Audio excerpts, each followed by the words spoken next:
Hi, I'm Cerebral Palsy, but since you'll be getting to know me over the course of the video, my real name is Cole, and with that said, let's get into the video. As a player, Doki Doki Literature Club is a deeply unsatisfying game to play, squandering excellent characters on some metaphysical gambit. It's a desperate attempt to be deep. There's a certain level of irony here, because the elements that it needs to be deep are already in the game. They don't actually realize or utilize the strengths to their full potential. The foundations are there, especially with Sayori and Yuri, but there's no build up after the foundations. There's no attempt to do anything with the foundations. And with Monica, why not make her just another girl and extend the gameplay over the course of a month? Monica can be just normal, regular girl. Boring almost, if you will. There's a glimpse of this potential in a subtle exchange between two of the characters, Yuri and Natsuki. There is a literature club at the core of the story, so that's the context for all this. The two young women are comparing poems that they wrote about the beach. Now, they have a very different prose. Natsuki is often short, concise, direct. Her words do not linger, nor do her poems. They say what they mean. Yuri, on the other hand, is a much more esoteric writer, and her poems tend to rely on metaphor and imagery. And they butt heads over this because they are almost on two extremes of the spectrum of poetry. But they compare their poems about the same topic and realize that the content is more alike than they realize, and that they don't need to butt heads as much. And it's stuff like this that frustrates me about this. That's the most frustrating thing in fiction, when being a great story is just out of reach, as if your fingertips just brush by it, that close. And another problem with the game is that as you get to know the characters, by the time they really open up, the game ends, or the round, if you will. You repeat the game multiple times in a playthrough. It does not give the player enough time to actually get to know everyone, as if the protagonist was getting to know them. So there's a disconnect there that the protagonist is not the player, so on. And as a man with many disabilities myself, I rarely, if ever, see elements that I possess in fictional characters. DDLC has two such characters that I have this. Sayori, for example, I connect with on a deep level. Her sunny disposition hides the fact that she has chronic depression. This idea that we don't want to bring people around us down. And through therapy, I have learned that this approach is quite unhealthy.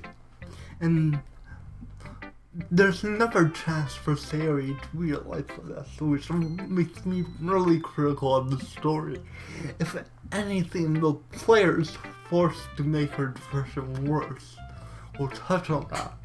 But it's the representation. It's, at least with Sayori, it's decent. It's not incredibly good. As I mentioned, you could help her grow, but it doesn't define who she is so much as the contrast between her public image and what she's like at home. Rather, unfortunately, the same cannot be said of Yuri, whose flaws are her entire character. She has social issues. She has difficulty talking to strangers, making eye contact, etc. Which leads me to sort of claim her as being high-functioning autistic, but that's never confirmed. That is just my opinion. But if that is the case, then making that her whole character is not the best way to do a representation. It's not respectful of it. The way that you're portrayed is not done in a respectful way. It is not a thing she has so much as who she is. And that is another thing that I will touch on later.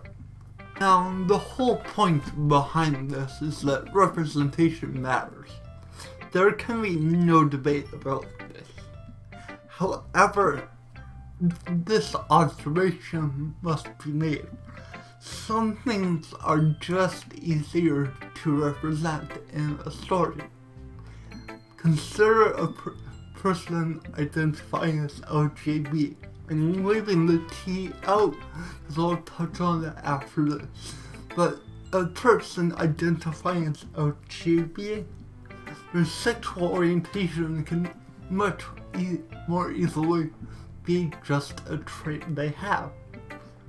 The problem is with disabilities and transgender people is that how do you make that a trait and not what defines them? Because it's really easy to make a disability what defines a character. I mentioned with Yuri, if you make that the character, it comes off as deeply disrespectful, even exploitative in nature. There are 3 ways you can present a character with a disability. At least 3 common ways I see. The first one I want to touch on is inspiration porn.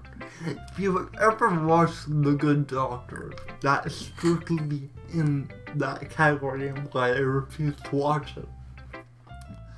Secondly, you can have a character be informed or shaped by the disability, but then their character lies in something else. Sayori falls under this category, or an example from TV is Gregory House. He was Laurie's character in House. Third, you can go the Yuri route, which is neither confirm or deny the disability. This is worse than inspiration porn, because you're hesitant to even say that they're disabled. For the purposes of this video, Yuri has high-functioning autism, thus. And if the writers want to contradict me, so be it, but they did, whether they intended or not, make a character that displays those symptoms. And the reason I mentioned House is that it is my favorite TV series of all time. My favorite movie is the 2018 film, The Accountant, starring Ben Affleck. What these 2 titles have are strong, complex, disabled leads that are not defined by their disability. House walks with the cane. He's addicted to opioids because he has chronic pain in his leg. House is a brilliant doctor who will stop at nothing to figure out why someone is sick. With The Accountant, Christian Wolf, Ben Affleck's character, is not autistic in the sense that that is not who his character is. He is a brilliant forensic accountant for the criminal underworld, but his autism is kind of why he's good at what he does. He sees things differently. He can see what other people can't. And these examples are really, I think, the high bar for representing disability. That not only is it just a trait they have, but it's a positive trait. So to start the question of what is the representation, again we're going to need standardized criteria. So I'm introducing my IDEAC RTG test. Under this test, if a character has a disability, I expect the following criteria to be met. First, the character must be informed rather than defined by their disability.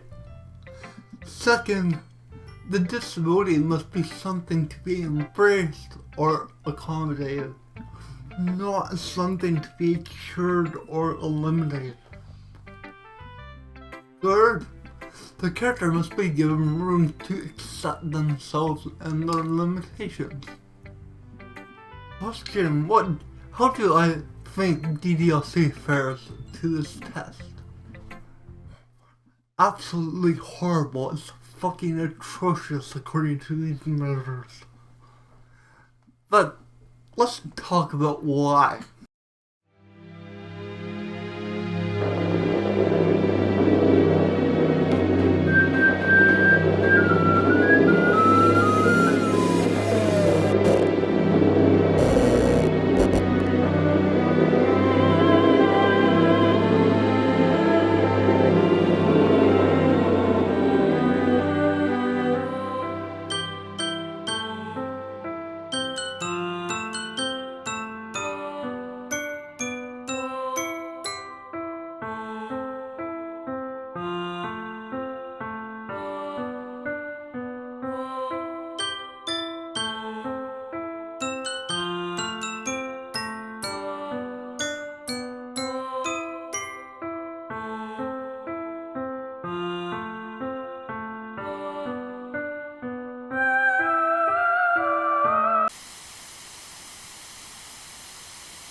The purgatorial nature of DDLC is evident in the way it rewards, or rather punishes, the player for doing what is expected. Given its short length, I would call it a visual novella. It spans a total of 5 days, from a Wednesday to a Sunday. There are only really 5 or 6 decisions in any given playthrough. I'm not really into anime or visual novels, so forgive any future mistakes along the way. My interest here is far more abstract. The game's story is an endless cascade of mistakes. It's a social Kobayashi Maru test, where the only way to win is always to cheat via save abuse. Safe scoring is not only acceptable but mandatory to achieve a good ending. DDLC is therefore non-linear, and it attempts to be meta. The latter really hurts the former. The mechanic itself is interesting, but one character is aware of this.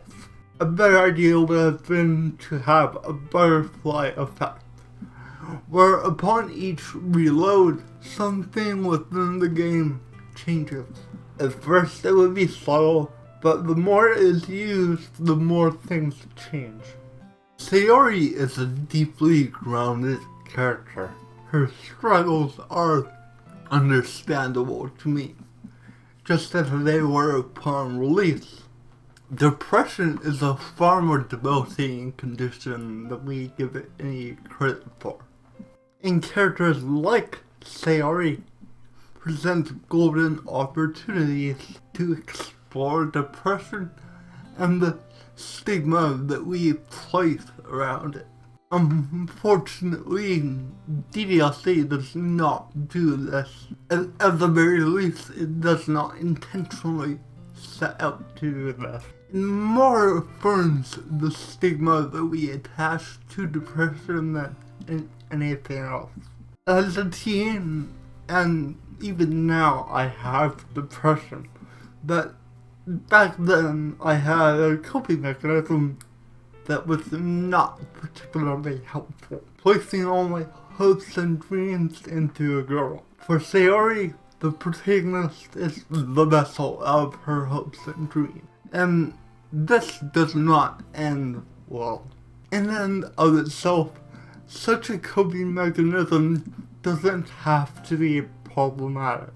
However, the problem is that you often place it in people you shouldn't. I put hopes and dreams into a young woman who had just as many issues as I have. That was not a good mix and resulted horribly. For Sayori, her misplaced love leaves her self-esteem prone to even the slightest misplaced work. For two teens who have been friends for years, calling each other stupid and the like may seem innocuous, but for someone with such a fragile grip on their identity, that can be quite damaging. For Sayori, expectations of any sort fill her with dread, being pushed further and further into a dark tunnel which appears to be without end. The most egregious offense comes as she opens up about her depression. There is a fine line between saying that you don't have to feel depressed and that you shouldn't feel depressed. The former is supportive because it does not make a judgment upon the person with the feelings. The latter, however, blames the patient, asserting that it is wrong and unnatural to feel depressed. Sayori does not leave a suicide note, so it's hard to say what rationale she had, but I would imagine her thought process to be something like this. He said he loved me and would always be with me, but he also said I'm not allowed to be sad, and I am afraid I cannot keep my word. This nagging self-doubt likely keeps her awake all night, adding sleep deprivation into an already dangerous cocktail. Regardless of the cause, I find it an unnecessary resolution to the depression subplot. Granted, it is integral to the game, but it feels too sudden. But worse still, it probably isn't sudden in any manner. Regardless of how the protagonist feels towards Sayori, his years of negativity cannot have helped. As mentioned before, the playful banter he directs at Sayori is, at the end of the day, toxic, which is perhaps another reason why she never opened up to him. Sayori is ashamed to be the way she is. She only admits her depression because the protagonist forces her hand, and in an attempt to console her, he instead blames her.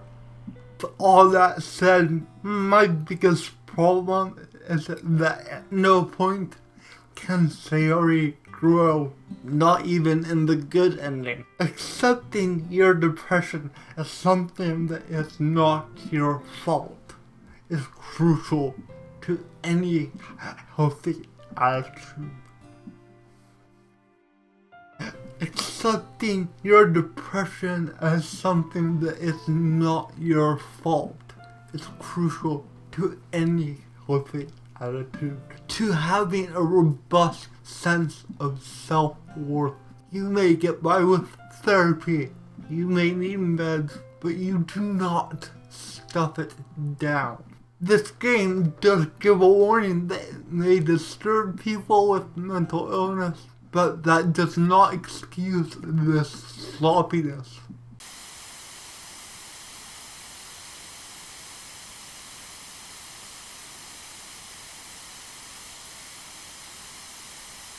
Yuri has problems as a portrayal. I could stop here, but I have to finish this damn video before I can make my next one, which will hit you hard. Sayori has all the insights for this video, because Yuri makes me want to have the one concussion I need to put me in a wheelchair for the rest of my life. That does not describe the way this character is developed. That does not describe senseless ultra-violence. That does not describe your art partner randomly slitting her wrists on your clean carpet. Fucking no! I have a pure blood and you cannot get that shit out of a carpet. Disabilities. Okay, yeah, back on topic. Yuri, as mentioned before, is being treated as having high-functioning autism. I say this because there's a rigidity to her worldview. She's inflexible, yet consumed. Additionally, she has an aversion to eye contact and is generally tactless in a social setting. Furthermore, she fits the obsession quality of ASD. For example, I am obsessed with esoteric questions that make me feel anything other than a lack of control over my situation. Yuri is obsessed with feeling anything to overcome her alexithymia. The culmination of what little story arc she has involves her licking the blood of the protagonist and then cutting herself as he goes to get a towel that he should have had in the first place. Yuri has trouble identifying her feelings. Is it lust, love, fear? To her, these short words do not suffice to explain how she feels, hence her long, winding poetry. She knows what she wants to say, but it's difficult to explain without imagery. Perhaps poetry is a poor medium for someone with potential alexithymia. In the second act, her issues are intensified until she is an oppressing specter of doom. She stifles the protagonist, wanting to become one entity with him, to the point where she kills herself.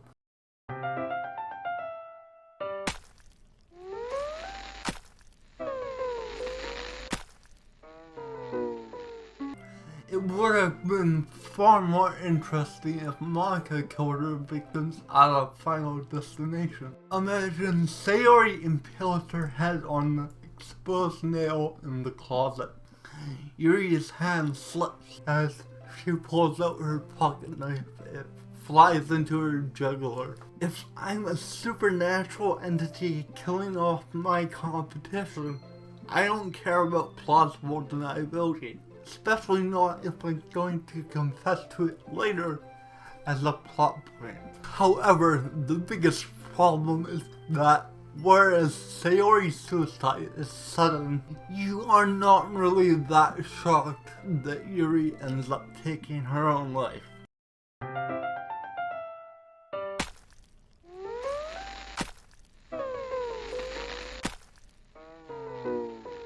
It makes sense.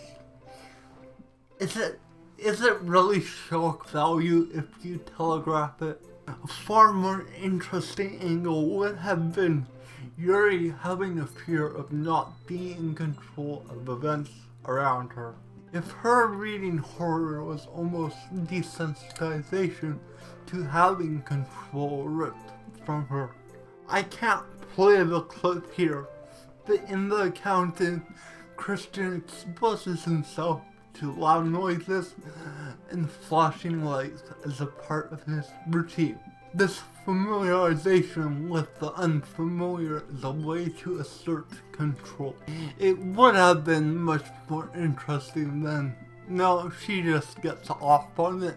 Please move along to Monica staring you. Will we Thanos snap Natsuki out of existence? Likewise, her attempts to befriend the main character happen in a controlled and safe environment. Something which makes sense if her social troubles are indeed related to something like ASD. No, not to the point of licking blood off of a finger, but you understand the point. I can't really go into Monica or Natsuki, they're not disabled. But I'll give final representation ratings for Sayori and Yuri. Sayori gets a 6 out of 10. It's generally good but wasted potential. Yuri gets a 1 out of 10 because I want to jump through a brick wall. DDLC altogether gets 3.5 out of 10. Our next episode will be Katawa Shoujo. Cripple Girls, in which I finally accept who I am. Might have a cameo of someone that can snap their fingers or whistle. Anyways, please direct any complaints at the Canadian XX and my mother for encouraging this behavior. I'll see you soon. Maybe. I don't know. It might take me a while to make the next video.